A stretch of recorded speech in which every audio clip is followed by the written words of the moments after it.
and who am I gonna go to first? This one, Tom. Have Chelsea turned the corner now? Are we looking at a very dangerous Chelsea side, in your opinion? Yeah, I think they've been very good this season. Very, very good. I think the Brighton game, you saw Cole Palmer's brilliance. You also saw a Brighton team that played into Chelsea's hands, which I will get onto in a minute, but take nothing away from Chelsea because they had to take the opportunities that were presented to them and did. And they've shown this season a bit more of an underbelly than I thought they had last year and a bit more grit about them. I do still think that there's a couple of problems in that squad, and that's going to happen. But there's a clear style. The players seem to be buying into the system. Their attack looks really strong. The midfield, you're actually starting to get working, solid performances out of Caicedo and Fernandes, which was something that was a struggle last season for them two as a partnership. I think that Chelsea have a right to be positive at the minute. On Brighton, I have a deep-rooted hatred for teams that try and play out the back when they don't have the players to. Let alone a team trying to play a high line and play out from the back when their players are neither quick nor have the ability. And the same can be said about Robert Sanchez at Chelsea. But on that game on Saturday, I'd say at least 4 of the goals out of the 6 that were scored for both teams were preventable and were stupid mistakes made by players who are not at the level that these teams want in order to reach their aspirations. Adam Webster and Lewis Dunk as a centre-back partnership in a high line. I don't know why you're trying to play a high line against Chelsea anyway. Palmer's one of the best passers in the league, and they've got Madueke and Jackson, who are 2 of the quickest players in the league. So you're putting Lewis Dunk on a high line against them and expecting, success. You're expecting to catch them out. Chelsea were having so much fun against that high line. It was unreal. It's a difference to the one they had last year when they couldn't break down high lines. This time, they were having all the joy in the world. Palmer could have had 6. And the passing out from the back, Verbruggen, awful. Webster, awful. Dunk, awful. The right back, Kadioglu, awful. Why were they so insistent on it? Their threats up the other end of the pitch. Get it up. I don't know why that Minter was on the bench. A quick lad who can cause problems for a wing back. Why was he on the bench? I thought Brighton and the manager massively mismanaged that game going into it. Disrespected Chelsea going into it, thinking that it would be an easy thing for them. Chelsea had bottled it. Chelsea have no underbelly. And Maresca and Chelsea showed them up and sort of reminded them that they're a top team and they have a lot of top quality players. And it blows my mind more because Brighton have not played with a high line this season. They play with a mid-block. They play with a really solid mid-block. So they went out their way to play a high line against Chelsea. It's like West Ham, Tom. They did that as well. I don't think people have quite realised that Chelsea are actually quite good this year. I don't think people realise that Nicholas Jackson might not be the greatest finisher in the league. He's not stupid. He can be an offside line if you can't hold it properly. And Palmer and Sancho and Enzo will find him if he keeps making those runs. No, they haven't. Don said they played with one all season, the high line. They didn't play with one against Arsenal, did they? Another top team. Didn't play one against United. I will if say they played that against United would have had joy. Yeah, I do. Do you know what I think it is? I think some Chelsea fans take this as a bit of an insult, but I don't think it is. And maybe it's a respect thing. I don't know, but I think teams are underestimating Chelsea. I think teams are going up against Chelsea, and they are disrespecting. People go, it's because they don't have any respect for them. I think that's one way of wording it. I think they're disrespecting Chelsea. I think they're not looking at them as the threat that they are. And they're being absolutely rendered unconscious. They're being rendered unconscious early, like in games. They're getting caught on the jaw and getting sparked out. And they've got to wise up. You cannot play this Chelsea attack. When you look at all the teams in the Premier, I can't think of another Premier League team that has the technical ability and speed in the attack that Chelsea does. How are you playing on the halfway line for 90 minutes? Is absolutely beyond me crazy. However, you've still got to finish your chances. You've still got to finish your dinner. And I just think Chelsea, they just look. I don't know how you see it, Nobbins. And you look at the improvement so far under Maresca. Have you been impressed with Chelsea? Yeah, I think what I've maybe been most impressed with from Chelsea is because I had no experience of watching Maresca's Leicester, so I was only relying on, hearsay, like what people told me about him. But what I understood about Maresca at Leicester was he was an incredibly stubborn manager who had a system, and there was no conversation about going away from that system. This is how we play, and there's no negotiation about it. I think he played that way against City, for example. And my question was always going to be, well, that seems at odds with what Cole Palmer is as a player. I don't think that's going to suit him, really. He's not really that sort of player. And I think Maresca's actually acknowledged that, and he's adapted, and he's changed, and he's now setting up Chelsea in a manner which is actually more in keeping with Palmer's qualities, which makes more sense when you got a player like that to build more around them.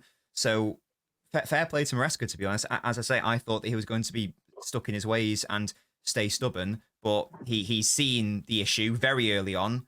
It didn't quite work against City, first game of the season, and then from there it's been I know it's not a win every single game, but basically winning it every single game thanks to that change from him. So yeah, fair play. Just on the point that Tom was making, Gary, the high line, yeah, West Ham did it as well.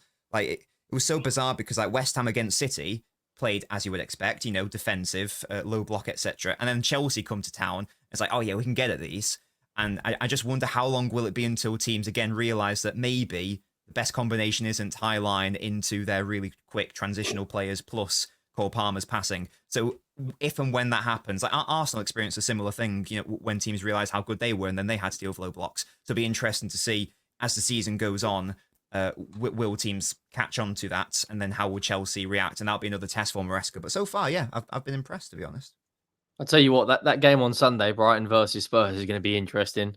Two high lines against each other. I think that'd be a goal fest. But I think Chelsea have been really good, other than the City game, which I don't really think there's any shame of a manager first game in the league losing to the best team in the league, like 2-0.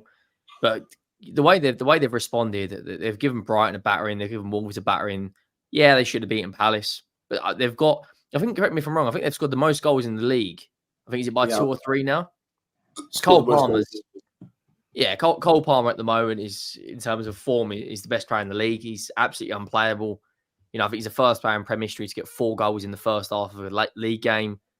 I don't really get what Brighton's game plan was. They should have looked at the performance we had when we tried to play a high line with 10, then 9. And got figured out. And fair play, Chelsea took their chances, and they look really, really good.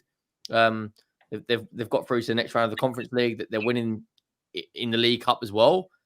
They've got a run of games coming up. I think it's the October to November where we'll see what they're going to be like up against the Liverpools and the Arsenals, and us and Man United, to see if they are in and around that top 3 mark. But I think comfortably right now, I think the way they're playing, they're the 4th best side in the country. Like Cole Palmer, genuinely is an absolute joke. It does not matter. The big occasion, I can't remember. I was speaking to Dan Potts about this earlier. The big occasion, I'm not just talking about the Brighton game, does not faze him. Like you look back at the Euros, who scores the goal in the final against Spain? Cole Palmer does. Who scored in the Super Cup against Sevilla? Cole Palmer does.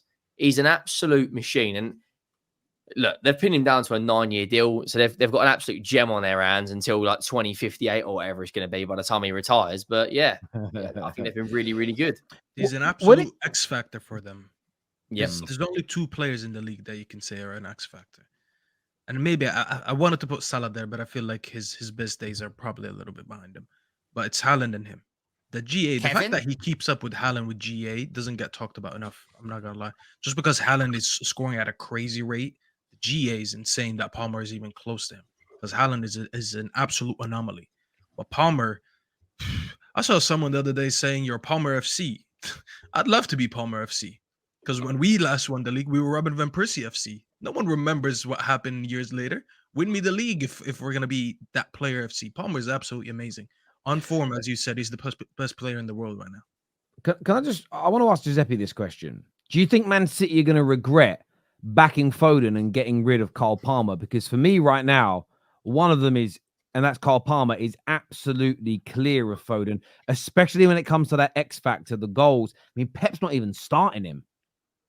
Yeah, it's a hard one because City have had so much success. I don't think they really regret anything, like winning and winning and winning. You don't really regret when you're winning.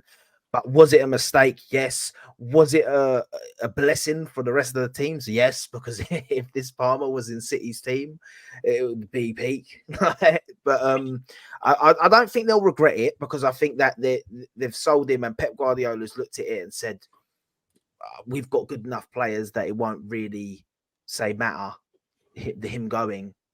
But I think it was a great acquisition for Chelsea, and I don't even think Chelsea knew how good he was going to be, to be honest. So, like, he seems to have developed crazy. Like, I was one that actually put him down as being like the player that would underperform this season, and I've already been proven wrong, to be fair. Like, and by underperforming, I didn't think he would be crap this season. I just didn't think he'd be up there as good as he was in the first season. Why I asked you. Yeah. But I think that, I'll be getting proven wrong, and he's continuing what he was doing. And 4 goals in the first half is nuts. And the way he scored the different goals. I know one was a penalty, but even the penalties, the way he's so smooth within penalties, you just know they're going in. The free kick was world class, and just the when he touched the ball, he's touching that. Yeah, he's a great player. And the thing is, Chelsea fans need to stop just love how he is as a player, and stop this whole comparison to other players and stuff, and just like be happy that they've got him. But yeah, listen, do I think Man City regret it? I think fans will. I think fans 100% will sit there and go, oh man, like, imagine we had Palmer in this team, but would he have developed the same? Would he have got the same sort of? Well, that's maybe he wouldn't have started. Is the answer to that? He wouldn't have started. Is the reality? Yeah. Because he's not starting over De No, Bruyne. but he should have, though. That's the point. That's the mistake. Yeah. When it comes to it, I genuinely believe no matter what system this boy is in, he's scoring and assisting at an unbelievable rate, because he is just that good. Whereas Foden has proven in numerous situations he needs that system. This is Foden, who was Player of the Year last season, correct? And I don't think. But the thing is, last year I said he shouldn't have been Player of the Year. I thought Palmer was better than him. But why would they I thought play Palmer was Palmer? better than Foden last year, and I think he's better than him now, and that hasn't changed. David, That's- you worry that's that you can't keep crazy. hold of him? Are you going to worry that you can't keep hold of him? No, do you know the thing is, if we can't keep We hold of got him, 9 years. give He's me not going 300 nowhere. mil. Give me. You're gonna have to buy him out of this contract, bro. It's not. This is the thing that no one wanted to talk about when we were giving people 7, 8 year contracts. If the player plays well and you want to buy them, you're gonna have to give me proper money. Give me 300 mil tomorrow, and you can have him. But apart from that, he ain't I mean, going you could nowhere. argue he's on the length of his contract. You could argue he's almost worth that if you look at the normal length of contract and the Yeah. goals. Let me ask you this question.